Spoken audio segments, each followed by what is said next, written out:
Hi, I'm Megan Edwards, and this is BareTalkTV. Okay, so I know we were just saying this. We've talked about Trump pretty much every week for the past few months, but this story specifically is about a woman who is riding her bicycle and Trump's motorcade drove past her. She stuck up her middle finger, a picture was taken, and basically it went viral. She was very honest about to her employer that it was her, and 3 days later, they fired her.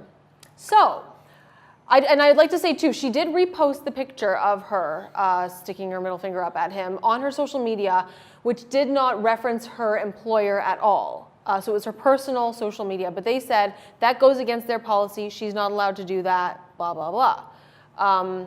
What do you guys think about this? And she's fired. Well, she's fired. Those are Trump's favorite words. You're fired. That's kind of what got America to know who he is. So he kind of did the same thing again, in a way. So it had no way to identify where she worked on any of the photos. No, absolutely. And it was her back. It wasn't even, you couldn't see her face. If she never told anybody, probably no one would have known it was her. For me, that just straight up says that her boss is pro-Trump, yeah. right? And they are obviously just holding strong. And as the boss, you do have the right to do what you want in that kind of a situation. But I think, hey, you know what?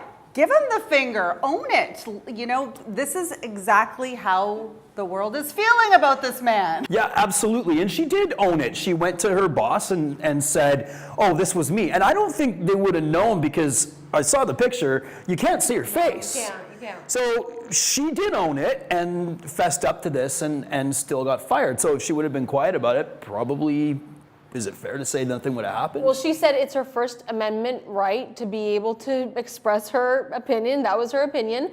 And she said just like Trump does, because he's had lots of opinions about various people, just to name a few: Hillary Clinton, Barack Obama, Snoop Dogg, I'm just talking about celebrities right now, but you know, more people than that. He's always had his opinion, and they've always been completely offside as well. So he can express that, but as soon as she does, it's wrong. She also said that she thinks her company, who has done some work for the government, is scared that they're going to get retaliation from the Trump administration.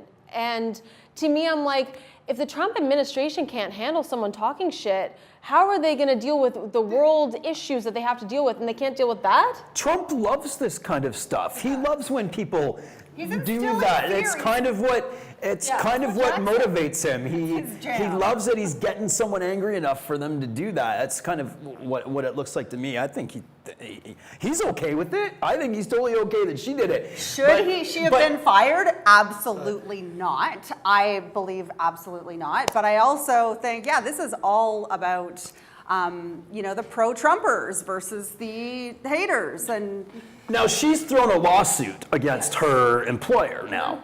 So I guess we got to wait to see what's going to happen with that. But that's where you were talking about the First Amendment. I mean, that's what's going to stand strong in this lawsuit. But at this point, America seems to only care about the Second Amendment. They uphold that, right? The first one, I think, has kind of been a little forgotten. It's fear mongering, and really, if someone did that in our country, if someone stuck their middle finger up at Justin Trudeau, I think he'd be like, "Okay, whatever. Like, I'm cool. I don't care about you." He'd take a selfie with that person. Yeah, he'd be like, "Awesome. Let's be friends." But like in the States now, it's all of a sudden people are scared. And I even read a little bit about the article that she wrote, and it said like even the guys, the football teams, and I can't remember the exact athletes, who wouldn't stand for the national anthem. Trump said lots of things about them. So then they are not going to get drafted, they're not going to be worth as much anymore. And anyone who stands with them is not going to be earning as much. It's all about power and the bigger companies and you losing money if you decide to stand up for your beliefs. And it's like, what country is America now if you can't just stand up for your beliefs? Because I know in Canada, if we did it, I don't think I'd really worry about Trudeau probably would have apologized to us. Sorry. What did I do wrong? Yeah, exactly. Let's have a talk, Megan. Why did you stick your middle finger up at me? I'd like to know. But the company the company that this boss is running is obviously the one that's in fear, right? Of what this means for the company if they are to allow this person to do these kind of things. So yeah, it's scary. Well, I mean, like I say probably every week, thank God we live in Canada, right? God. I'm Megan Edwards, that was Bear Talk TV. If you want to comment below, you may do that. We'd love to see your comments.